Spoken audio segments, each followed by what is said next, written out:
Buenos días, buenas tardes, buenas noches, gente. Aquí a su programa, la Cancha de Babel. Ya saben, su programa en donde se habla de los idiomas, donde se habla de el fútbol, en donde se habla de todas estas cosas que nos gustan y por las cuales nos siguen. Sin embargo, el día de hoy vamos a estrenar esta nueva serie que me da mucho gusto poder estrenarla, poder tener aquí a nuestra primera invitada de esta nueva serie. ¿Y quién es esta invitada que vamos a tener el día de hoy? Bueno, simplemente es alguien muy especial, porque no solo es alguien que posee un canal de YouTube con más de 12.000 suscriptores, que tiene más de 510.741 visualizaciones en todo el canal, en más de 68 videos y contando, además de una página de Instagram con más de 1.300 seguidores y alguien que ha estudiado, escuchen bien, ha estudiado el inglés, el español, el japonés, el ruso, el francés, el griego antiguo, el latín, el griego moderno, el alemán y el italiano, el cual de este último idioma ella ofrece clases de italiano online. ¿De quién estoy hablando? Bueno, nossa convidada de hoje, Descomplicando ou Aprendizando as Línguas. Estamos hoje com Ana Laura. Muito obrigado. Olá, tudo bem? Muito obrigada. Eu que agradeço por me chamar aqui. Muito feliz. Eu também fico muito feliz com essa nova oportunidade que você me deu. Então, nós vamos começar porque você tem um canal do YouTube, Ana Languages, com, E eu já falei, com mais de 12.000 subscritores. Então, eu já sei o que você faz nesse canal, mas para a gente que não sola, você pode explicar o que trata o canal, o qual é o sujeito do canal, para a gente que não sola? certo, ok. Bom, o Ana Languages é um projeto que eu criei há uns anos, em que basicamente a ideia que veio na minha cabeça foi: quero fazer um canal e fazer vídeos em que eu fale sobre a minha maior paixão, línguas. É a minha maior paixão. E junto a isso, eu tinha começado já a estudar outros idiomas e comecei a me interessar muito por essa questão de ser poliglota, do estudo de uma língua em si, né? Seja você estudando uma ou várias. E eu queria falar disso. E queria também retratar a minha jornada ali. Então, os vídeos começaram assim, tudo aquilo que eu ia aprendendo, eu ia passando pro pessoal, dando dicas, falando, olha, isso aqui deu certo comigo, isso não deu certo, eu tô aprendendo tal língua. E criar mesmo uma comunidade de pessoas que são apaixonadas por línguas. E eu sigo assim, e ali eu ensino o pessoal a estudar, praticamente estudar várias línguas. Então, sim, é como. Eu não encontro a palavra em português, mas é como um record ao todo esse processo de poder se tornar políglota, desse processo de falar as línguas, de como você aprende, de como alguém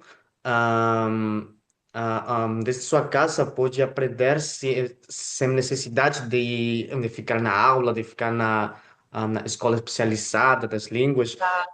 Ok, então você falou que sua paixão, as línguas. Ahm, quando você ahm, encontrou, a que idade você já sabia que está paixão das línguas e vai poder ficar algo que você pode fazer no adulto ou na pergunta é quando você já sabia que sua paixão eram as línguas? Certo. Você pergunta assim no sentido de carreira ou de um gosto mesmo? As duas coisas, fica bem, as duas coisas. Ok. Eu pergunto porque foram assim momentos diferentes. É, A paixão por língua sempre teve ali. Eu sempre falo, estava debaixo do meu nariz e eu não via. Desde pequeno eu sempre gostei muito dessa questão de haver vários países, de haver terras onde as pessoas falam em um outro código linguístico. Isso para mim era sempre incrível. E eu gostava de tudo que era internacional. é, E comecei a gostar mesmo dessa questão de línguas e tudo mais. Mas aí o tempo foi passando, né? Foi indo na escola e tudo mais. Na escola eu gostava muito das aulas de português, das aulas de inglês. Amava, amava. Aí o pessoal às vezes não gostava, isso é muito chato e tal. Eu falo, como que vocês não gostam, né? Enfim. Desculpe, E. desculpe, uma Sim, sim. pergunta, porque eu sou mexicano, então, Uhum. aqui no México, nas escolas, na aula, nós solamente temos com obrigatório as aulas no espanhol e na única língua estrangeira é o inglês. Eu não sei se no Brasil é obrigatório nas aulas somente como língua estrangeira o inglês e também o francês, alemão, e não sei. Então, que é obrigatório mesmo só o inglês. Tem uma prova de vestibular aqui no Brasil, o Enem, conhece? Já ouviu falar? É a grande prova que todo mundo faz para poder entrar na faculdade, né? Você faz a prova e pode tentar entrar em várias universidades com ela. E nessa prova, na parte de língua estrangeira, a gente tem o inglês e o espanhol também. Você escolhe qual Ah, língua você vai fazer. Pois é. não. Só que em termos de obrigatoriedade, o espanhol, até onde eu sei, até onde eu vivi quando eu estava na escola, já faz um tempinho, não era obrigatório. Eu cheguei a ter aulas de espanhol, durante uns 2 anos na minha escola, quiseram implementar, mas eu não sei como foi ali com os professores, não deu muito certo, e depois seguiu sendo só o inglês mesmo, né? Na questão daqui da escola no Brasil, realmente, a gente não é igual a outros países que eles falam, tem francês, tem alemão, você escolhe quantas línguas você quiser, tem escola, por exemplo, na Europa que pode até estudar latim e tudo mais. Aqui no Brasil não é muito assim. A obrigatoriedade mesmo é o inglês. É o inglês. Ok, então você falou também no espanhol.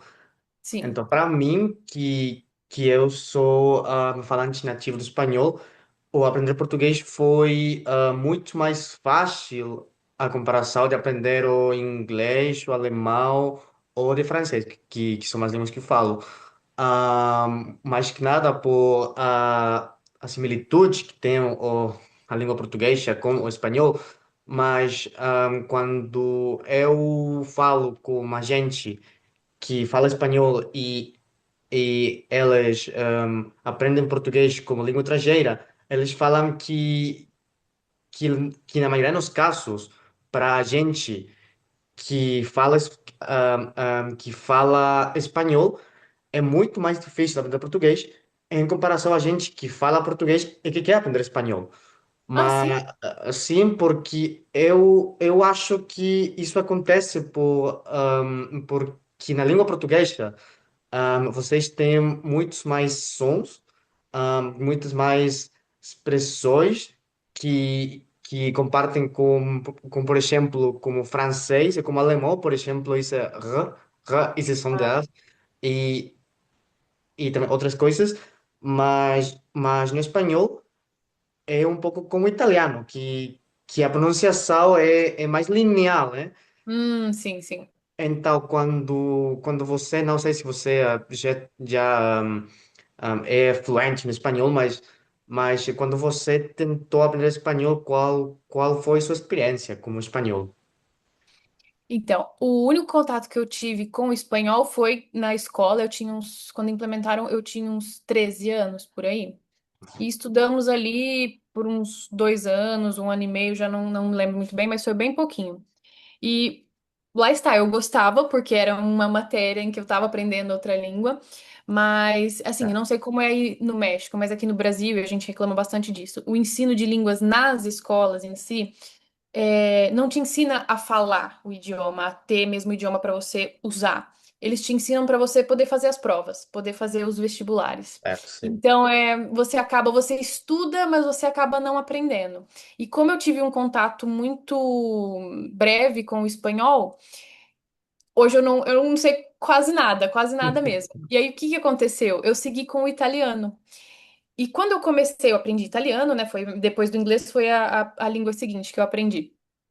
E depois do italiano, quando eu comecei a pensar, quero aprender mais línguas, francês, alemão e tudo mais, eu falei, e o espanhol? Eu achava que ia confundir, eu ainda tenho um pouco isso, mas eu tô desmistificando isso. Um medo gigante de confundir o espanhol com o italiano. Porque todas as vezes que eu tentei aprender algumas coisas em espanhol, falar em espanhol, só saiu italiano. Era sempre assim. Então, eu não tive, assim, muito contato de aprendizado, mas eu confesso que ando com vontade de começar a aprender espanhol, sim. Isso acontece comigo também, porque às vezes Ah, eu mesclo o português e o espanhol, uhum, porque eu já conheço a pronunciação e tudo isso, mas as palavras, essa similitude da raiz latina, da língua, às vezes fica um pouco complicado. E por isso que eu tenho esse método, essa dica, e que quando eu quero estudar ou falar uma língua estrangeira, eu penso como um switch, não? Como um switch de que, ok, agora é o inglês. Ok, and now I'm speaking in English, yeah? Okay, Alemão, Deutsch. Und jetzt kann Deutsch sprechen mit anderen Leuten. Ok, então é como isso. Mas eu falo isso porque seu canal é praticamente uma guia de como você se tornou políglota. Então, eu já conheço muitos de seus métodos, porque eu sou seguidor do seu canal, mas qual é o método para você mais. Qual é o método ideal para se tornar políglota? Qual é o método mais efetivo que você ha utilizado para se tornar políglota? ok. Tudo que eu venho aqui aprendendo e passando para o pessoal, eu estudo bastante, mas eu também tento me basear na minha própria experiência. E nessa questão de método, eu sempre acho difícil responder essa pergunta, porque, assim, o pessoal quer falar assim, ah, qual o melhor método? Qual o melhor caminho que vai funcionar ali para todo mundo? Depende de você, depende do seu perfil de estudo, depende dos seus objetivos com a língua. Eu acho que assim, tem coisas que você deve levar em conta para você criar o seu método de estudos, digamos assim. Por exemplo, na hora de você escolher as línguas, né? Você vai estudar uma língua só? Vai estudar duas? Quer estudar várias? Como que você vai organizar o seu tempo, né? Por exemplo, não convém estudar. Imagina que quando eu estava aprendendo italiano, eu aprendesse o espanhol ao mesmo tempo. Eu ia confundir tudo, né? É. Então, assim, pequenas coisas como essas aqui a gente tem que levar em conta no momento do aprendizado.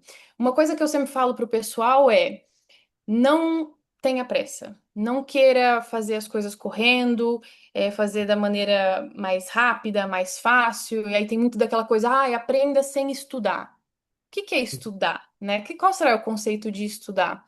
Tudo bem, estudar é sentar aqui na cadeira, pegar um livro, fazer exercícios, mas estudar também é assistir um vídeo no YouTube, ter ali uma imersão, ouvir música, ver a letra daquela música.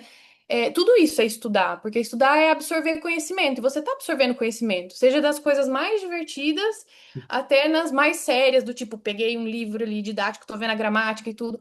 E o que eu falo também sempre pro pessoal é pilares, os pilares do aprendizado. Você não pode deixar nenhum fraco ali, senão a coisa desaba.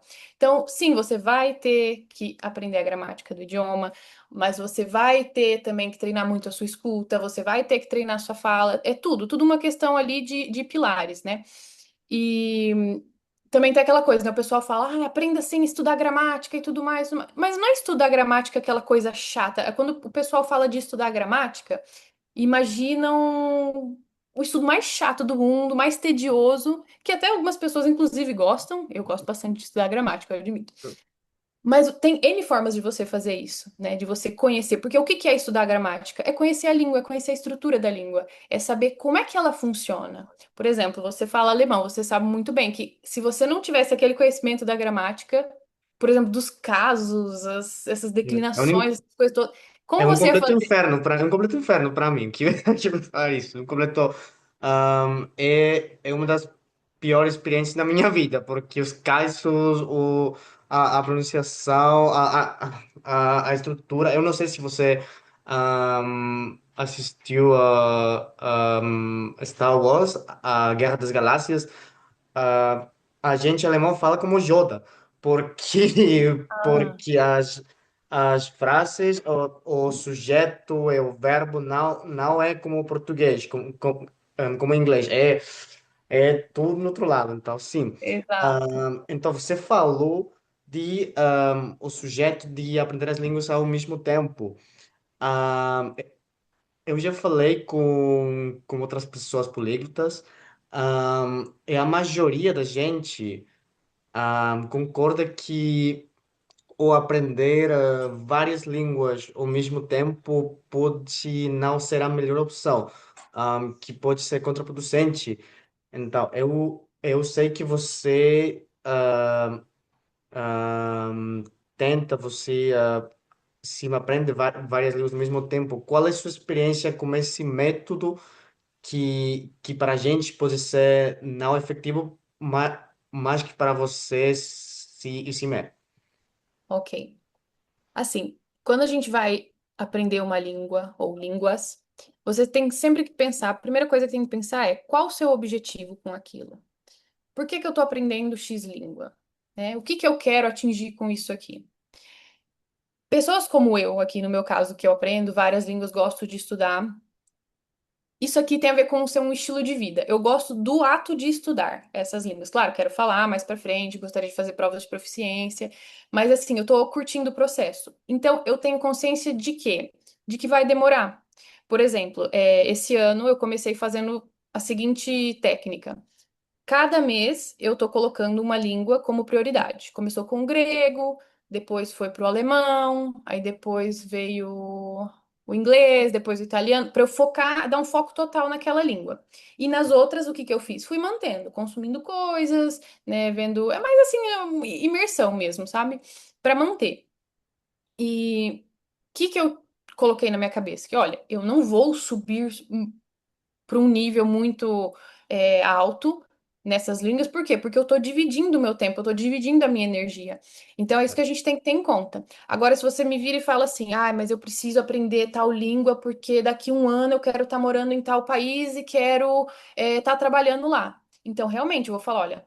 Não estuda várias línguas ao mesmo tempo, por mais que você goste. Vamos focar, vamos fazer uma estratégia aqui, vamos ter uma estratégia. Depois, quando você tiver atingido esse objetivo, tudo bem, adiciona uma língua, né, que você curte, que você tem curiosidade, ali mais por hobby, né? Tem as línguas em que a gente não tem tanto compromisso. Então você vai ele fazendo como um hobby, bem de vez em quando, sabe? Tranquilo. Então, assim, essa é a estratégia. Você tem que levar em conta os seus objetivos, né? E aí você põe na balança. Vale a pena eu ficar aprendendo várias línguas agora ao mesmo tempo, né? Ficar estudando? Ou melhor eu focar em uma para atingir determinado objetivo e depois eu mudo a minha. Porque você pode mudar constantemente o seu estudo, né? O seu sua maneira aqui de estudar. Então, eu acredito que seja assim. Isso, isso é muito interessante porque, porque no momento eu estou no foco no alemão, porque eu já sou fluente no alemão, mas eu quero melhorar, porque meu nível é bom, eu posso morar e posso ficar lá, mas para a competência laboral, Hum, tudo isso eu preciso de mais. Mas as outras quatro línguas, eu estou como você falou.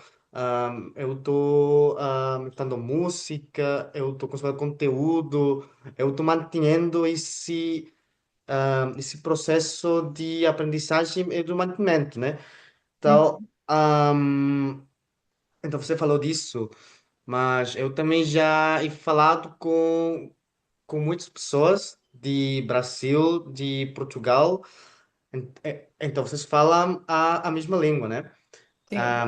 Quase, porque, É quase, às porque vezes parece que é uma língua sim, diferente, viu? sim, porque eu falado com a gente de Brasil, com a gente de Portugal, tecnicamente é a mesma língua, mas a pronunciação, a história no vocabulário, é diferente essas coisas. Como falante nativo que você é de português, como você pode nos explicar as similitudes ou as diferenças entre o português do Brasil e o português de Portugal? Ok. Ahn, assim, vou retratar minha experiência, porque não sei se você sabe, se a gente já comentou, eu estudei e morei em Portugal por 6 anos. Sim. E, então, assim, eu tive contato com o português de Portugal e no começo, para mim, eu juro mesmo, era uma língua completamente diferente. Eu falava, o que que é isso, gente? Eles falavam, eu não entendia nada. Eu só ficava assim tentando ler a boca deles. Eu Ah, falava, nossa, sim. não tô entendendo nada, porque assim, a entonação é diferente, os sons, eles falam um pouquinho mais pra dentro. Nós brasileiros É, falamos mais pra fora, mais é. claro e tal, eles falam mais assim, com a boca fechada. É, o ritmo também muda. Aí tem a questão do vocabulário. Isso foi uma coisa que pesou bastante, que aí eu senti como se estivesse mesmo aprendendo uma nova língua, porque eu aprendi tanta palavra nova em Portugal.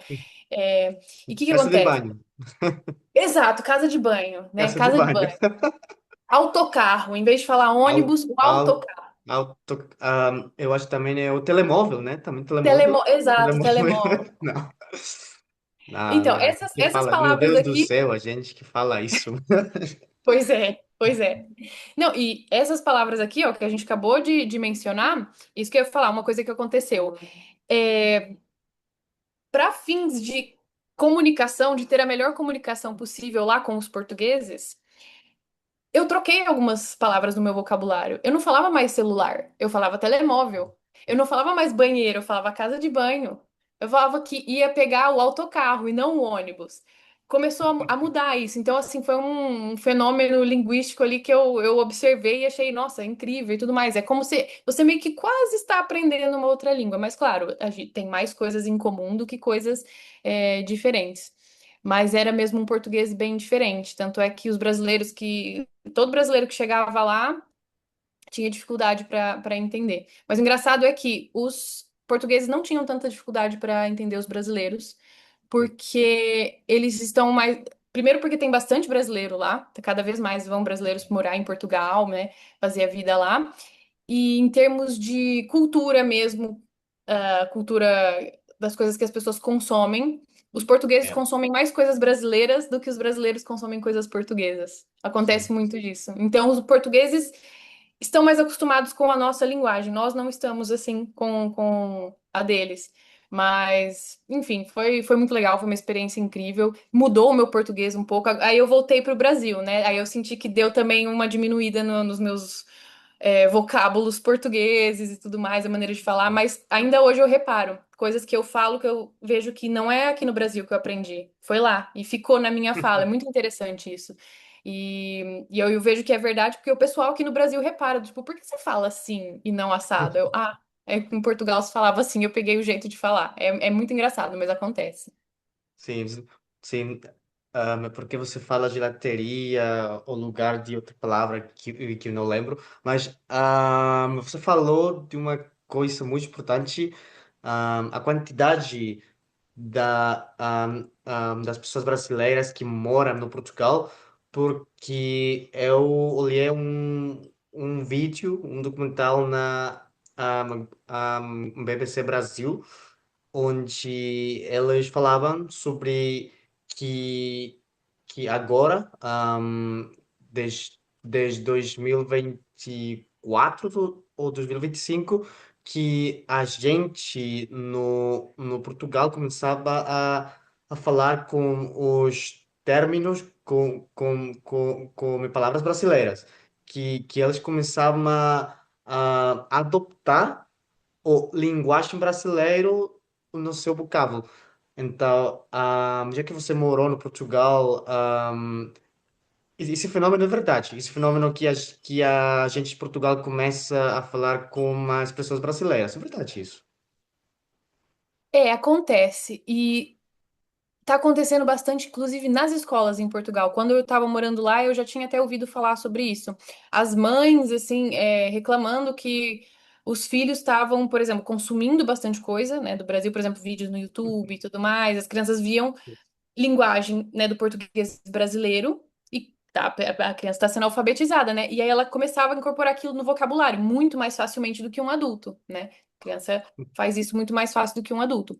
Então acontecia bastante lá, mas também acontecia entre os adultos, às vezes até por eles acharem legal, por exemplo, alguma expressão brasileira, né? Aí falavam até em tom assim mais de brincadeira, sempre uma brincadeira respeitosa, mas tentando falar ali de um jeito mais brasileiro, sabe? Então eu vi que aconteceu bastante isso, sim.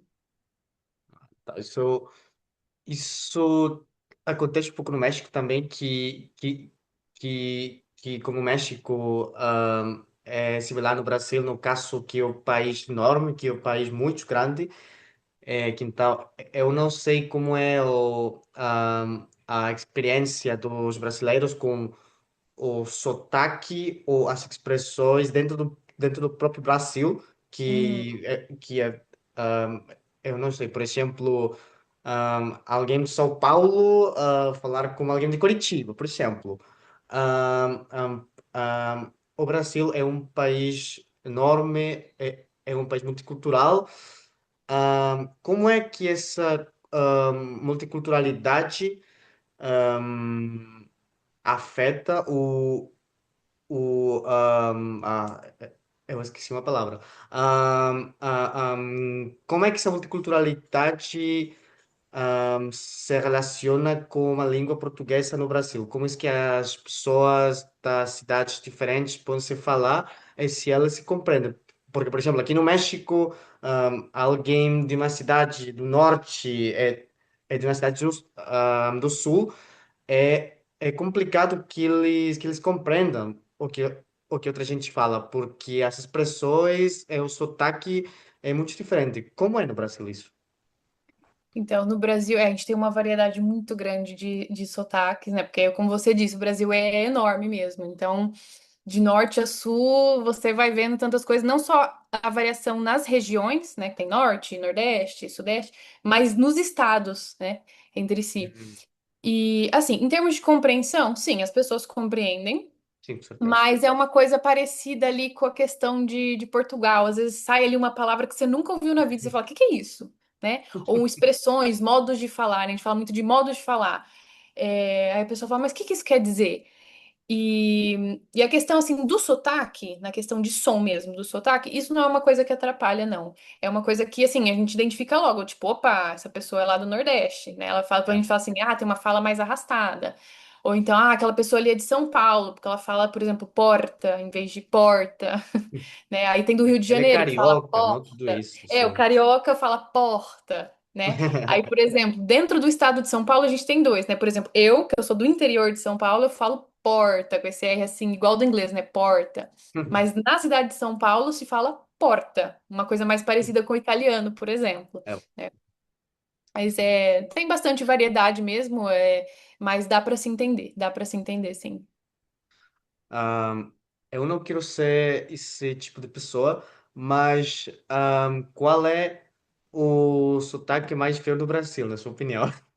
O sotaque, mais o quê? Mais, como fala, mais feio, mais, Feio. o sotaque, o sotaque brasileiro que é menos agradável para escutar, Ok, sim? o que menos me Na agrada. sua opinião, na sua opinião. Ok. Eu não sei se é uma tendência que a gente tem de se autocriticar, mas eu costumava falar que o meu sotaque era muito feio. Esse R puxado, né, falar porta e não sei o quê. E no Brasil o meu sotaque, ele é muito assimilado com pessoas caipiras, pessoas do campo que não têm instrução e tal. Tem a questão, tem essa questão até de possíveis dialetos no Brasil, né? E aí o meu seria esse caipira. E aí eu, sei lá, não gostava, às vezes eu tinha vergonha, porque, sei lá, ia para São Paulo, aí a pessoa via, ah, é do interior e tal, tá, tá, tá. Então eu tinha essa crítica com o meu próprio sotaque. Mas isso é uma coisa que vem mudando e que, tipo, depois de ter estudado bastante linguística na universidade, e tive uma visão, assim, melhor sobre essas coisas, eu vejo que cada sotaque ali é bonito, cada um tem sua beleza. E, assim, não sei, também é difícil escolher um sotaque preferido. Não sei, eu prestava também muita atenção em sotaque lá, no, lá em Portugal, que apesar de ser um país pequeno, você nota a diferença de sotaque também. Sim, sim. Gostava muito do sotaque do pessoal lá do Porto. Não Ah, sei só por do quê. Porto. Ah, ok. É, o jeito deles de falarem, né? O Puerto. É, eles falam assim, é muito legal. Eles também tinham, né, palavras que se dizem mais lá no Porto e outras que se dizem mais em Lisboa, né? Em todo lugar tem isso. Mas é, eu costumava ser meio chata com o meu sotaque aqui de São Paulo, mas eu tô aprendendo a gostar. É. Ah, eu não sei se minha opinião conta, mas para mim, na minha opinião, esse sotaque não é fraco, não é feio, é legal, é belo, né? Ai, Mas obrigada. agora, no outro lado, para você, qual é o sotaque mais belo do Brasil? Vamos ver o mais belo do Brasil. Eu gosto muito do sotaque do pessoal lá do Sul. Não sei por quê, Hum, é diferente. Foi um dos últimos sotaques que eu tive contato, né? Porque antes nem conhecia, porque assim, no Brasil também é difícil a gente nascer num lugar e conhecer lá a outra ponta do Brasil. É muito difícil, é muito longe para se chegar lá. Então a gente não tem esse contato com o país inteiro, como por exemplo eu vi que o pessoal de Portugal tinha, né? O pessoal, quem sim. morava em Portugal conhecia Portugal inteiro. No Brasil não é assim. E então, às vezes, você não conhece, tem muita coisa que você não conhece. E eu não conhecia tanto o sotaque, né, do pessoal do sul. E quando eu passei a conhecer, eu falei, nossa, que legal. É um sotaque que eu gosto bastante de ouvir. Não sei se eu diria que é o mais bonito, mas eu gosto bastante de ouvir. E gosto também do sotaque do pessoal da cidade de São Paulo. Porque a minha mãe é Hum. da cidade de São Paulo, ela tem o sotaque um pouco diferente do meu, né? E eu gosto muito de ouvir ela falar. Então, eu também gosto desse. Eu diria que são esses aqui. Ah, tá, muito legal, muito legal. Então, agora que você falou de que o sotaque é a língua portuguesa, eu li um fenômeno, um caso que eu já investiguei, que ahm, a gente dos países luso-parlantes, da gente que tem o português como língua materna, um estudo revelou que para a gente que fala português como língua materna é muito mais fácil se tornar políglota. Por quê? Porque o português, porque a língua portuguesa tem muitos sons de outras línguas, de francês, alemão, hebreu, Pois é. eu não sei. Então, eu também conheço muitos amigos e muitos criadores do conteúdo também que são políglotas. Então, você acha que existe essa facilidade para a gente que fala português de se tornar políglota em comparação com a gente que fala espanhol, inglês ou outra língua? Então, eu não tinha parado para pensar nisso, né? Nunca reparei, né? Ah, mais fácil para quem fala português aprender outras línguas. Mas realmente, você falou uma coisa que é verdade. Tem muitos sons, né, diferentes aqui no português. Uma coisa que, por exemplo, o pessoal tem muita dificuldade de fazer são sons nasais, né? Não, pão, mãe, né? E a gente consegue fazer isso. É, eu Aquela acho que a gente a palavra favorita da gente que é gringo, como você disse, é a diferença entre o pão e a outra palavra, que eu não vou falar, mas Exato, que acontece muita confusão e as pessoas às vezes passam vergonha, mas todo mundo, o brasileiro já sabe que isso é uma dificuldade do que a gente chama o gringo, né? A pessoa que é de fora a gente chama de gringo, né? Que o gringo passa por essa dificuldade, a gente dá risada junto e entende, não tem problema nenhum, mas é realmente essa questão dos sons nasais, né? eu pronunciei corretamente a palavra ou não?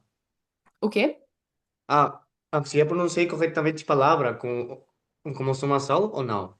Sim, sim, Ok. pão, pão. Muito bem, porque senão ia ser um problema. Ah, pois é. Não, pronunciou direitinho. Você tem um português muito bom, viu? Muito obrigado por isso. Então tem essa questão dos sons, né, do português. Uma coisa que eu já tinha reparado é que o português é uma língua muito difícil. Difícil no sentido da gramática. Por exemplo, tem muitas conjugações verbais. Eu falo assim, eu tenho dó de quem fala, tá aprendendo português. Porque é tanta conjugação verbal, sabe? É tanta coisinha, assim. Então é uma língua mais detalhada. Por exemplo, eu sinto que o inglês é uma língua mais simples. É uma É, língua que, não, por exemplo, eu também. tive dificuldade com os sons também, porque tem aquela coisa, a palavra escrita de um jeito e o som não tem nada a ver, né? É. Mas a língua é mais simples, né? Por exemplo, as conjugações, os tempos, é uma coisa mais simplificada. Então eu reparo nisso, que o português a gente já tem que aprender uma gramática difícil, né? Então eu acho que nesse quesito também fica fácil para aprender outras línguas, né? Porque você transporta isso do português para a língua que você está aprendendo, entende? Eu penso Sim. assim. Se também é uma coisa da pronunciação, é uma questão da sotaque também, de que, por exemplo, a gente que fala as línguas como árabe, como italiano, espanhol, vai ser muito mais complicado poder replicar esses sons nasais, essa palavra, por exemplo, no espanhol é rápido, mas português é rápido. Então, Uhum, é porque eu já tem muito, é que eu já passei essa situação, mas já é algo que, na verdade, para a gente que aprende português como língua estrangeira, é muito complicado isso som, essa coisa.